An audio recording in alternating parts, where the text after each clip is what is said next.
everyone, my name is Jackie and I work at JFM Group of Business. We have several business under the JFM brand. We started with JFM online bookings in the year 2019 and then expanded at JFM e-bikes trading in the year 2021. Speaking of e-bikes, I am here today with Sir Louie, one of the technicians of JFM e-bikes trading. So, hello Sir Louie, good afternoon. Kamusta naman yung pag-work mo dito sa JFM e-bikes? Masaya naman po, saka napaka-challenging. Gaano ka nakakatagal dito sir sa JFM? Magsi 6 months na po man. 6 months? So, bakit naman JFM yung napili mong pagtrabahuan sir? Kasi hindi po sila bumabase sa kung ano yung natapos mo. Saka binibigyan po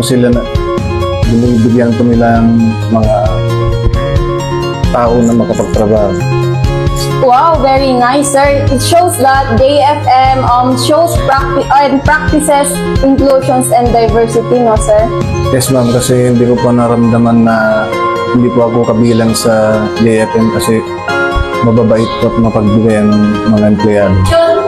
Yes naman, dahil may inaangata ang pangalan ng JFM, ibig sabihin well-mannered at may core values talaga silang pinapractice. So bilang isang technician sir, ano yung mga kadalasang ginagawa mo sa araw-araw? Bilang isang technician po, pagdating po ng mga unit, dinadala po namin sa bodega para i-assemble. Tapos pagtapos po nun, kine-check namin yung quality, tapos dinadala na po sa ibang branch. Mga kanina sir, di ba, na after assembling the units, nililipat nyo yung mga units sa ibang branches. Na-try mo na bang nag-duty sa mga branches ng JFM sir? Yes ma'am. Paano naman yung naging experience mo sir?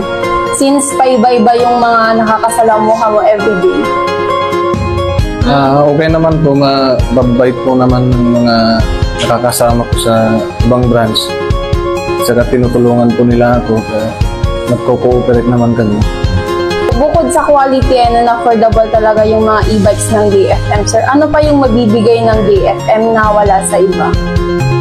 Una po ay madami naming technicians na gagawa. Kaya hindi mo na po kailangan pumunta sa iba para magpaayos. Kasi mismo kami na po yung pupunta kahit sa kanilang bahay na.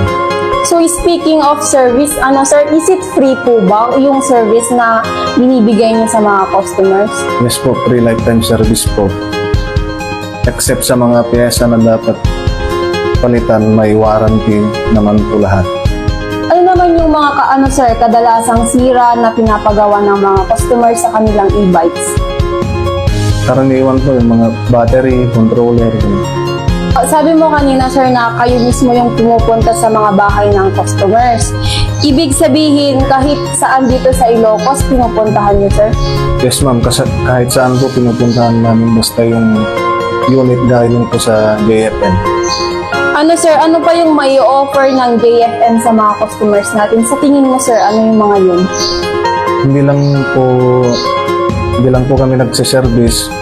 Nag-offer din po kami ng cash on delivery kahit saan po dito sa Ilocos.